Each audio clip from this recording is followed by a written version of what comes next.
Hi, this is Dr. Best of Best Health and Wellness in San Antonio, Texas, and this is part 5 of my series on why can't I lose weight? And in today's video I'm going to be discussing probably the most common of the glandular influences on weight loss, and that is the adrenal glands. The adrenal glands are two little glands, there's one on top of each kidney, and what they do is they produce a lot of very important hormones. They're involved in a lot of processes in the body. For the purposes of this video, I'm going to be discussing just two of those hormones, the ones that are involved primarily in fat gain and fat loss. And the first of those hormones is what's called cortisol. Many of you have probably have heard of cortisol.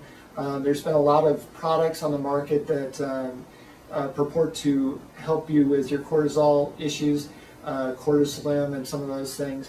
And you know, the commercials will talk about belly fat as being a problem from cortisol, and that's exactly true.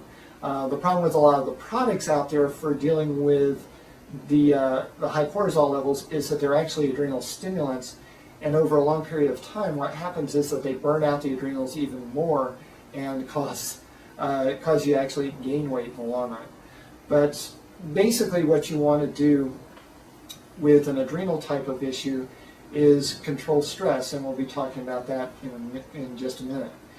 The other adrenal hormone that is involved in weight gain and weight loss is adrenaline. And most of you have probably heard of adrenaline. You know that it kind of speeds you up. Adrenaline makes your heart beat faster, makes you breathe faster, increases your blood pressure, and it's basically a response to an immediate threat or a short-term type of stress. And adrenaline is, because it is speeding you up, it actually is a fat-burning hormone. It will actually help you to lose weight. And there's been a lot of products that have been intended to actually increase adrenaline. Some of them, they're supposedly reducing cortisol, are actually increasing adrenaline, and that's how they actually work. But things like methamphetamine or speed is one of those things that will increase your adrenaline levels for a while. But the problem is when you reach a certain point, you will burn out the adrenals completely, you will stop producing adrenaline, and then it will become very, very difficult for you to lose weight. And in fact, most people start to gain weight at that point. So, getting back to cortisol, cortisol is a fat storing hormone. And like I said, those commercials talk about the belly fat. Cortisol will cause the body to gain weight around the midsection. It's usually kind of a flabby, saggy type of weight right around the waistline. And there was at one time, and there still is in some parts of the world, a very good purpose for cortisol. People are like, well, why do we have cortisol? It just makes me fat. Well, cortisol is actually a pro-survival type of hormone, even when it comes to fat storage. And if you imagine that you were living on the frontier back in the 1800s, life was pretty tough back then, and people were under a lot of physical stress, food was short, and so cortisol actually was a very pro-survival hormone under circumstances like those, and like exist in some other parts of the world today. And what it did is that when the body got under a lot of stress, and in those days it was primarily a physical type of stress, because you'd be working hard, tending the fields, cutting firewood, that kind of stuff. When you're under a lot of physical stress, the body would produce cortisol so that it would give you some storage of fat around the midsection, so that if and when food became scarce, because in those days in the wintertime food got very scarce, you would have something to draw on during those times where you couldn't get a lot of food and you also still had to be very physically active. So it was actually a good thing under those circumstances. The problem is that in a modern society, first of all, we rarely run into a situation where we can't get food, because we got grocery stores and fast food places are open 24/7, and also because our stress has switched more from a physical type of stress to an emotional type of stress. And emotional stress, while it still registers in the brain and in the body as stress and causes cortisol release, it doesn't produce the same calorie burning that physical stress does.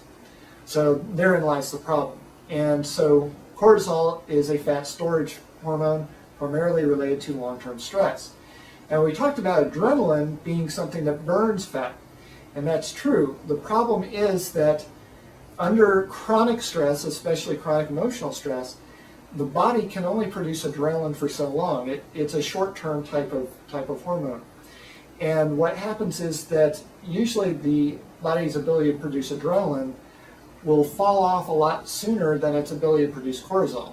So while a lot of people actually lose weight under severe stress initially, then they start to gain weight when the adrenaline falls off and the cortisol remains high. So what do you do about adrenal-related weight? Well, first, obviously, is try to control stress as best you can. Things like yoga, meditation, exercise, but it has to be the right type of exercise, and as I'll discuss in a minute, and just basically trying to do the best you can to keep your stress reactions to a minimum. The other thing that you want to do is you want to eat a diet that has some protein in it. People with a lot of stress actually have a slightly higher need for protein. And so, the general recommendation I made on an earlier video of, if you're eating a meal, you want about 4 ounces of a high protein food, such as, a meat or fish or chicken or eggs or something of that nature. That's usually a good recommendation for most people. You can go a little bit higher when you have an extra amount of stress, or you can go a little bit higher if you happen to be a larger individual. So that's the basic recommendation on that. You also want to stay away from the carbs, as we've talked about all along in this series, because even though carbs tend to be craved more during stress times, especially things like chocolate, they're going to cause a lot of problems with you being able to lose weight. And ultimately what they do is they cause a lot of blood sugar swings that really don't help your stress levels at all. You get into situations where your blood sugar crashes, that's going to stress you out really badly too. So you're better off just staying away from the carbs. Finally, we come to exercise for adrenals. And as I've mentioned, the adrenals are kind of the exception to the rule on exercise. If you've got that belly fat type of deposition, you're really better to stick with low intensity, high duration type exercise. So minimum of about 30 minutes and really closer to an hour is usually better. The only exception on that minimum is if you have some type of health condition that makes it difficult to exercise that long. So you have severe arthritis or perhaps emphysema or something like that where you have difficulty breathing, then do what you can. Every bit counts. You can't just say, oh, well, I can't do 30 minutes. I might as well not even waste my time exercising. That's not what I'm saying. Do what you can, and if you're consistent with exercise, you will improve to where you can do more and more over time.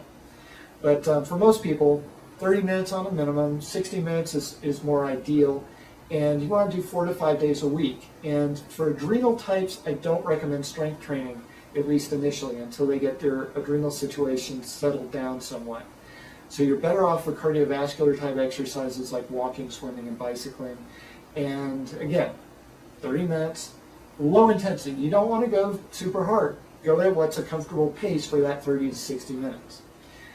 That pretty much covers the adrenals, and I'll be covering some of the other hormone and glandular issues in upcoming parts of this series. For now, I'm signing off. Thank you for watching.